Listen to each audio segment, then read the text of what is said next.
like medicine. And when you come to practice the Dharma, it's as if you're learning how to be your own doctor, looking after the illnesses of the mind. Everyone comes up here wounded in one way or another, suffering from either things outside or things inside. You read about the time of the Buddha, and people were suffering from greed, anger, and delusion just like we are. And with modern society, modern culture, it seems that we can have more diseases in the mind, more complex ways of getting involved in greed, anger, and delusion. And it all comes basically down to the same three roots. So the treatment here is learn how to uproot the disease. And so as you come up here, you want to look at this as a time for healing. And the skills you want to take back with you are the skills of learning how to be not only your own patient, but also both doctor and patient. Learning how to look after the mind and see exactly where it needs treatment. And part of the treatment is just that, healing. And healing requires rest. It requires nourishment. And this is a lot of what the breath meditation is, giving the mind a place to settle down and be at ease with itself, to develop a sense of well-being inside. Stay with the breath. And as you listen to the Dharma talk, don't really listen to what I'm saying. Give 99% of your attention to the breath. Leave 1% out in case anything good comes by that is actually relevant to what you're doing. Don't let the talk distract you from the meditation. And allow the mind to settle in. You want to develop a quality where the awareness and the breath become one. When you're right in the middle of the breathing process.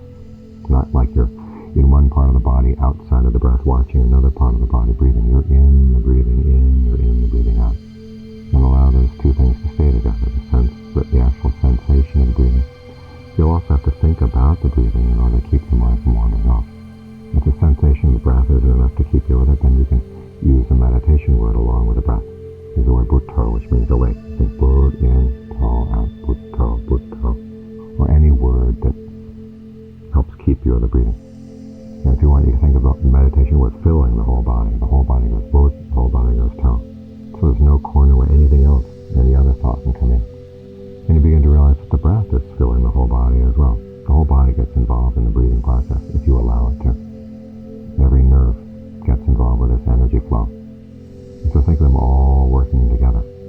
Think of whether the rhythm of breathing is soothing to the body, soothing to the mind right now. So the mind feels that it can just kind of melt into the breath. Your awareness melts into the breath. They become one. However, the meditation is not just a bubble bath for the mind. There's the healing, comforting, soothing aspect. But remember, medicine comes in all sorts of forms. Some of it can be pretty strong. In other words, once the mind settles down, you have to watch after it and make sure that it doesn't go wandering off and doesn't start getting lazy and complacent. Remind yourself as the mind goes wandering off, okay, what trouble are you looking for now? What do you hope to get out of that particular thought? And sometimes just that little warning is enough to bring the mind back. Other times you have to work at it a little bit more focused in more detail, exactly why you don't want to be thinking right now of anything else, and bring the mind back to the breath. So it's not just the nice side of the breathing. There has to be constant vigilance over the mind. Because the problem with the mind is as soon as it starts getting comfortable, it starts getting lazy and complacent.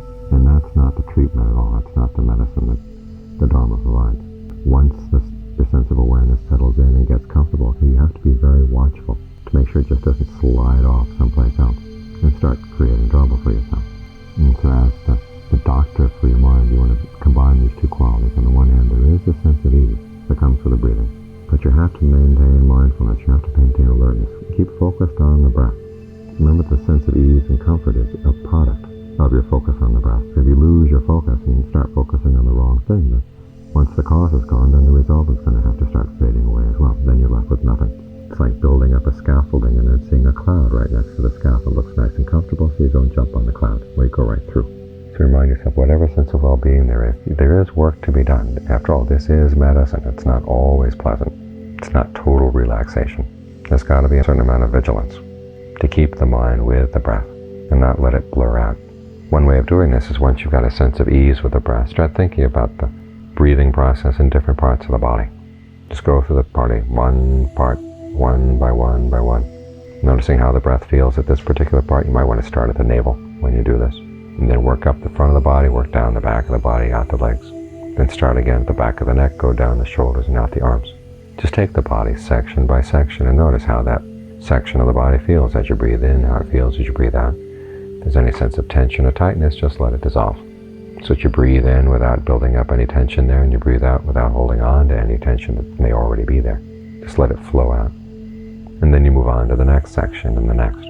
Keep on doing this until you have a feeling that all the parts of the body are breathing together. It's a coordinated sense of the whole body breathing. And then try to maintain a broad awareness of that. When the Buddha talks about the 16 steps of breath meditation, number 1, number 2 are just noticing the breath. Number 3 is training yourself. You're willing yourself to be aware of the whole body. And you'll find there's a tendency as you start getting lazy for that awareness to shrink. You can't allow that to happen. This is the work you've got to do.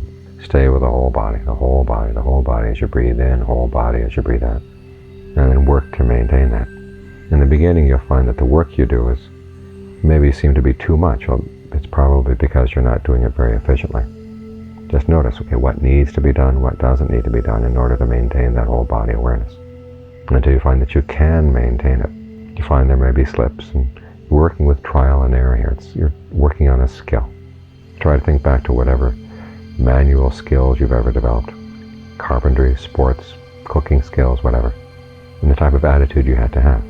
Which, okay, there's a mistake, you don't let yourself get upset by the mistake. Just start all over again.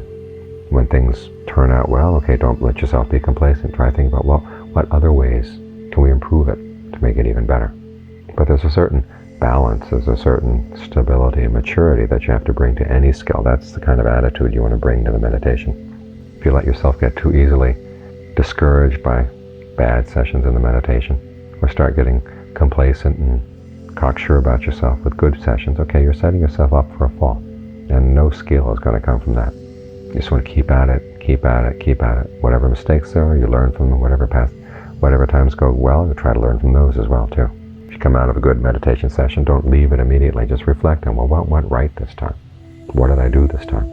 And the more often you do that, the more precise your observation is going to be, and the more you really do start seeing cause and effect as they operate in the mind. We're working on a long-term project here, because you come to realize that even though things happening from the outside may be wounding to the mind, the real diseases come from within. Our lack of skill in managing our thoughts, our lack of skill in relating to feelings, perceptions, thought constructs. And so what we're doing is learning new skills to relate to what's going on in the mind, new sensitivity that comes with these skills. So that the skill is not just staying with the breath, but finding out ways to relate to whatever comes into the mind in the course of the day, wherever you are.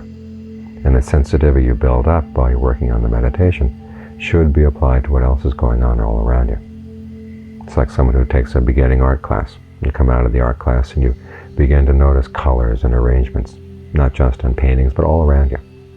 You have a heightened sensitivity. It's the same way with the meditation. Just try to take the sensitivity that comes in the meditation and apply it to the way you relate to your thought as they arise, the way you relate to your emotions. And this sensitivity is what enables you to start seeing the subtle causes of the diseases in the mind.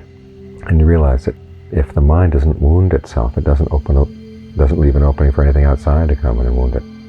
We're the ones who lower our own resistance to outside diseases, allow them to come in and infect the mind one way or another.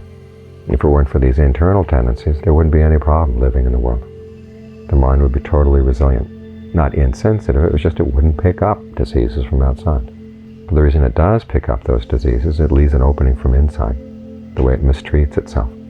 So we're learning new skills in how the mind can treat itself, how it can relate to itself, taking the breath as our foundation, because it's an excellent barometer for what's going on in the mind.